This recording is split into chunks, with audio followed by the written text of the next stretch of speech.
Assalamualaikum warahmatullahi wabarakatuh.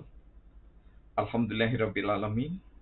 Allahumma sholli ala Muhammad wa ala ali Sayyidina Muhammad. Pemirsa, bersua kembali kita dalam Indarwanto Hikmatologi. Serial mengajak diri berpikir berdasar kitab suci, agama, dan kepercayaan yang kita yakini. Tentu kita sembari menghargai budaya anak negeri. Pemirsa, ada satu hal yang dipertanyakan oleh jamaah di kajian majelis kami yang sederhana dan masih minimalis jumlahnya. Apakah yang seharusnya dilakukan oleh seorang yang terdidik ketika mereka melakukan komunikasi? Pemirsa, ketika era Orde Baru sudah masanya memang pendidikan lebih leluasa dibandingkan dengan era Orde Lama. Dan itu bukanlah semata-mata kehebatan dari seorang Soeharto. Namun, memang sudah masanya setelah kepemimpinan Soekarno yang tidak satupun orang meragukan kepiawaiannya. Sehingga beliau berdua bersama John F. Kennedy disebut oleh dunia internasional sebagai the great leaders, pemimpin besar. Jadi, kosakata penghargaan pemimpin besar bukan saja dilakukan oleh anak negeri pertiwi Indonesia tercinta, namun juga dilakukan oleh bangsa-bangsa lain, pemimpin bangsa-bangsa. Demikian juga seorang the smiling general hanya disematkan sampai kini kepada Jenderal Besar Soeharto, pemimpin kala itu. Nah, tentu karena merdeka berkat rahmat Allah yang Maha Kuasa dan didorong oleh keinginan luhur para pejuang kusuma bangsa, maka generasi Bung Karno sangat tawaduk, sangat rendah hati. Sehingga beliau-beliau yang mulia, Kiai Hasyim Asy'ari, Kiai Wahab Abdullah, Kiai Ahmad Dahlan, dan yang lainnya, mereka rela menyebut sekedar mengantarkan ke gerbang pintu kemerdekaan. Sungguh tak sekedar ketawaduan kepada Allah, tetapi benar-benar tata krama, etika politik kebangsaan diteladankan oleh founding fathers and mothers kita. Kita harus bangga menjadi bangsa Indonesia yang tidak saja suku bangsanya Jawa, Sumatera, Kalimantan, Sulawesi, Papua, Ternate, dan yang lainnya. Namun lebih dari itu, ada suku bangsa Tionghoa, ada suku bangsa India, suku bangsa Arab, dan yang lainnya. Sungguh, Jamrud Khatulistiwa tak sekedar ungkapan dari Soekarno, Hatta, dan yang lainnya. Namun benar-benar ada tersaji indah, elok, mempesona hingga kini. Mudah-mudahan sampai kiamat tiba.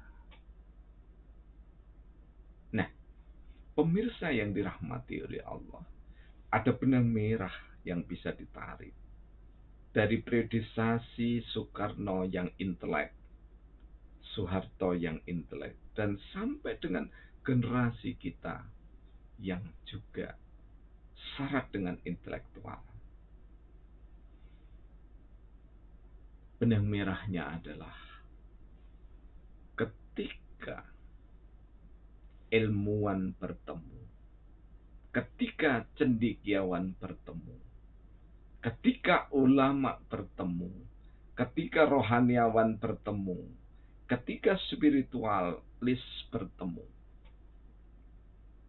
ketika para expert, para ahli bertemu,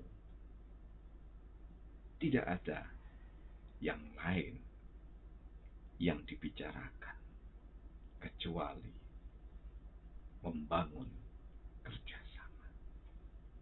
Inilah esensi yang bisa kita tarik. Para raja-raja terdahulu yang cendekiawan bekerja sama dengan para tokoh-tokoh agama dan spiritualis. Soekarno bekerja sama dengan tokoh-tokoh cendekiawan. Demikian juga Soeharto. Hingga seluruh presiden sampai kini bekerja sama dengan intelektual, cendekiawan, ulama, atau apapun sebutannya. Jadi esensi kehadiran intelektual atau cendekiawan tidak ada yang lain kecuali kerjasama yang saling menguntungkan, terutama untuk bangsa dan negara ini. Hanya saja jika didapati kekurangan ketika sedang berproses menuju keparipurnaan berbangsa dan bernegara yang tidak pernah berkesudahan itu, maka jangan sekedar mangalembono, menyanjung yang sekarang, karena yang sekarang tanpa yang sebelumnya tidak pernah akan ada. Namun juga jangan menista yang sekarang, karena yang sekarang adalah yang dipilih, ditentukan oleh Allah yang Maha Rahman. Betapapun ada kekurangan dan kelebihan masing-masing pemimpin, ditetapkan oleh Allah. Mari kita rujuk kembali dalam surah Ali Imran, surah ketiga ayat 26. Dan kita rujuk juga pada surah Al-Fatihah, Maliki Yaumiddin. Penentu segala penentu, mulai dari sebelum kita dilahirkan 50.000 tahun sebelum manusia diciptakan. Tinta sudah dikeringkan, menulis takdir siapa yang akan memimpin bangsa ini. Dan siapakah cendekiawan atau ulama akhirat dan siapakah ulama suk. Siapakah intelektual yang menggadaikan diri semata-mata untuk harta, tahta, dan kepentingan semata, diri dan kelompoknya, ataukah intelektual dan cendekiawan yang tulus mengabdi untuk bangsa dan negara. Ciri cendekiawan yang di dadanya selalu ada Pancasila, yang di dadanya, di relung kalbunya selalu ada keimanan atau imanial dalam sebutan kami. Yang dikedepankan adalah keadilan dan kearifan,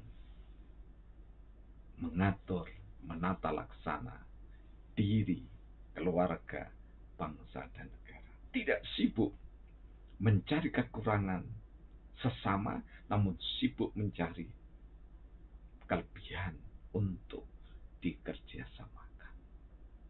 Yarfa'illahu alladziina aamanu minkum walladziina utul ilma darajat.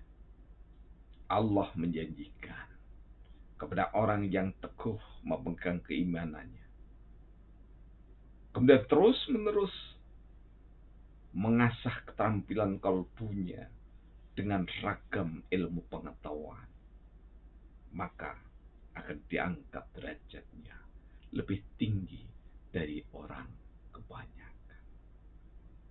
Semoga ulama rohaniawan, intelektual cerdik cendekiawan Indonesia dan dunia senantiasa mampu membangun kerjasama untuk kedamaian dan kebahagiaan bersama Indonesia dan bangsa-bangsa dunia. Billahi taufiq wal hidayah. Wassalamualaikum warahmatullahi wabarakatuh.